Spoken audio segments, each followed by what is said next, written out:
What's up YouTube? Drew here. Today I want to talk about Disney Jollywood Nights, the special ticketed holiday event returning to Disney's Hollywood Studios this November. When it made its debut last year, it was received with some mixed reactions to say the least, but this year Disney looks to be bringing out their A game as there are many new offerings as well as returning favorites from last year, and safe to say Disney Jollywood Nights is going to have a much better run in 2024. So today I want to talk about all of the new offerings, is it worth buying a ticket, and my game plan that I have put together for those of you going or for those of you on the fence on how to experience all of the main highlights at this event to make that ticket price worth it. A quick refresher on the event: it officially returns to Disney's Hollywood Studios on November 9th, running on select nights through December 21st before Santa and his crew have to head back to the North Pole for Christmas. But the event itself is 5 hours. On the nights that it is offered, it's from 7:30 p.m. to 12:30 a.m. And if you have a ticket for the event, you can actually get into the park as early as 6 p.m. But if you take advantage of that check-in starting at 6 p.m., you actually have 6.5 hours at Disney's Hollywood Studios. So that's a perk there if you have a ticket. Now, when it comes to the tickets themselves, they are not cheap. The tickets start out at $159, going up to $179 on those dates closer to Christmas. The good news though is that if you are an annual pass holder, Disney Vacation Club member, or a cast member, you can actually get a discount. So whenever you're purchasing tickets, if you haven't already, make sure to get that discount. In my opinion, Disney Jollywood Nights is based around three major offerings. Number one being Disney Live Entertainment. The live entertainment at this event is top notch, and all of these offerings are exclusive to Disney Jollywood Nights. So the only way you can see them is if you have a ticket. The second thing that is a big highlight at Jollywood Nights are the character experiences. There are some rare characters that you can only see here that usually do not appear at Walt Disney World. So if you're into characters and getting those photos with your friends and family, that is another big one. And number three being food and drinks. The food and drinks, I could make an entire video talking about how many food and drink options that there are at Jollywood Nights this year. So if you like live entertainment, characters, and food and drinks, this is the event for you. Now, I want to start off with the live entertainment because Disney Holidays in Hollywood is, in my opinion, the best live entertainment offering at Disney Jollywood Nights. This is a 30-minute long original live production at the Theater of the Stars on Sunset Boulevard, hosted by none other than Kermit and Miss Piggy. I've got my Muppet Vision 3D shirt on just because I'm talking about them in this video. You get to see the other characters as well that we know and love. Mickey and Minnie are a major part of this show, as well as Princess Tiana and Belle in their winter outfits. So Disney Holidays in Hollywood is popular simply because of the guy on my shirt right here. But that's not to say that the other live entertainment offerings aren't fantastic, because they are.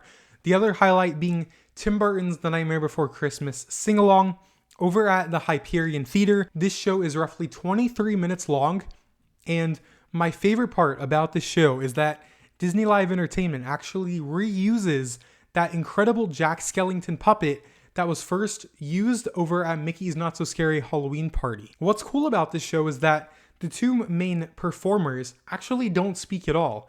Their performance is simply done through the way that they move and their emotion and some props. So it's a very unique and abstract way to go along with the songs, but between that unique offering and the puppet, this is a great way to hear the songs that you know and love in a fun environment. And that leads into one of the brand new offerings that we have this year, Glisten. And this is going to take place on Hollywood Boulevard right in front of the Chinese Theater. And what's cool is that this show is going to feature Disney favorites like Be Our Guest and When You Wish Upon a Star, as well as original songs which haven't been released at the time of this recording. So I'm definitely looking forward to seeing the original music in this one, because I think whenever Disney brings originality into the parks, that's always going to be a major win, as well as, songs that we know and love. So the skating show is going to be great. Those are the three big offerings, as well as Jingle Bell, Jingle BAM, Unfortunately, Jingle Bell, Jingle BAM, this is a show that wasn't behind a paywall before, but now it's offered exclusively at Disney Jollywood Nights. In addition to all of those main highlights, what's great is that there's actually more entertainment options that are happening throughout the night to where you don't have to be worried about being in a specific spot at a specific time because they're happening continuously from when the event starts to when the event ends. I think the one that I'm looking forward to this year, because we've seen some improvements, is Holiday Fiesta and La Calle. I probably butchered the name pronunciation there, but last year it was over outside of ABC Commissary, and that was actually the thing that I didn't see last year. No one really talked about it, but this year it's been moved over to Animation Courtyard, and in addition to the move of the location, this year we have Jose Carioca and Panchito from the Three Caballeros appearing as a part of this Latin street fair with Latin holiday music. In addition to Holiday Fiesta and La Calle, you can go a little bit down the street over to Pixar Plaza. This is right outside the entrance to Toy Story Land, and this year there is going to be a brand new dance party they're hosted this year. This is the perfect opportunity if you have little ones with you to see Joy from Inside Out, Edna Mode from The Incredibles, and Disney Says Other Pixar Friends. Earlier, I hinted at the insane amount of character interactions you can have at this event, and this year there are over 20 characters that you can see, from the live entertainment options to the personal character experiences one-on-one, from Baloo and King Louie from Tailspin over at Echo Lake, Jose Carioca and Panchito, like I mentioned, at Animation Courtyard, Bo Peep or Lotso at the entrance to Toy Story Land, The Mandalorian and Grogu over at Star Wars Galaxy's Edge, and then also, like I mentioned, Joy from Inside Out at Pixar Plaza. And in addition to all the new ones, we have some fan favorites from last year returning for those one-on-one character experiences. I think the big one is Santa Duffy. This is your chance to meet Santa Duffy, as well as Phineas and Ferb, Santa Stitch, you know, some of those beloved characters that people want to meet that you can't necessarily meet at the parks on a regular day. Now, I want to highlight a couple of these really cool food options that personally myself I would buy, but otherwise I would stay away from the food and drink simply because this is a very expensive event and you only have 5 hours here. Brand new this year, we have an Agent P croissant from Phineas and Ferb with a chocolate hat on top. I mean, come on. How would you not buy an Agent P croissant? This is peak Disney food item right here, as well as the Santa Gertie cookie. That one debuted last year, but Gertie is an icon of Disney's Hollywood Studios, so why not get this Agent P croissant, the Santa Gertie cookie? That right there is what's worth buying, so you're not wasting too much time or money on the stuff that is just unnecessary. I am going to be that bad influence, and after listening to this plan that I've come up with, I think you're going to want to go to Jollywood Nights.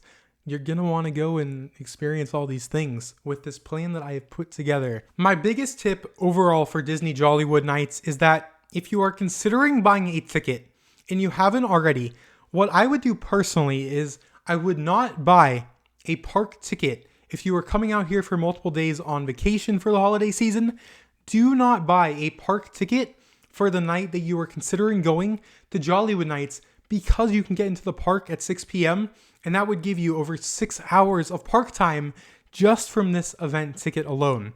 It can get extremely expensive if you're looking at buying a park ticket as well as this special ticketed event, Jollywood Nights, on top of each other. And while that check-in time starts at 6 p.m., I would line up at 5 p.m. because that will allow you to be at the very front of the line, beat everyone else, and then you'll be in the park pretty much immediately at 6. So now you've checked in. Remember, the event officially starts at 7:30. So this hour and a half is going to be your only hour and a half to where you pretty much can do anything you want without losing that valuable event time. You can either hit the attractions like Star Wars Rise of the Resistance, which is offering a standby line this year at Jollywood Nights. Last year it was on a virtual queue, whereas this year it's on standby. So you can check in, head over to Rise of the Resistance, Slinky Dog Dash, Mickey and Minnie's Runaway Railway, or you could hit up Fantasmic.